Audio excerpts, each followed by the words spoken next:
जों दा गामिया जाहैबाय बेलथारि गामि बर्ड सेन्टारा जाहैबाय 84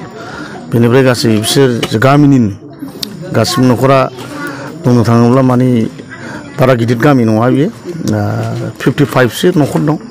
46 बेनि न'खराव माने 40आनो आंजों मथा-मथि गामि हलैनो होननानै लानो हाबाय बिथांमोना आंजों दिनैहाय जयनिं जाबाय जायगा सिगाङाव गुबुन गुबुन पार्टिनि दं दा बिथांमोना आंखौ खावलायनाय बादि आं दिनै बे बर्ड सेन्टारावनो फैनानै हाबाफारिखौ मावफैबाय आरो बिथांमोना आंखौ लेंहरनायनि थाखाय आंनि गोसोआ जोबोद गोजोननाय मोनदों खिन्थु आं थांनाय 10 बोसोराव आं बे गामियाव फैदोंब्लाबो आं बे साइडआव फैफेराखैमोन दस्रासो फैदोंमोन नाथाय दिनैहाय फैनो मोननानैबो जोबोद गोजोननाय मोनबाय आरो बिथांमोना मिथिखायो आंनि सायाव बिसास दंखायो गोदोनिफ्रायनो आरो सानै हयै नुहुरखाजोब्बाय बिजेपिआ देरहाखाना खाथांखा बनारगाव हिसाबै बेखौनो जेखि दोलोआनो जा मानो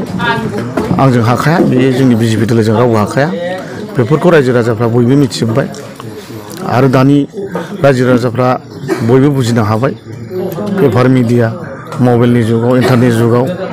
बिजेपिआ मा हाबा मावदों मा हाबा मावाखै बेफोरखौ अलरेडि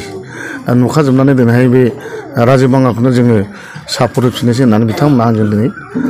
आंजों साफा मेम्बार हिसाबै आखाइ हमफैदों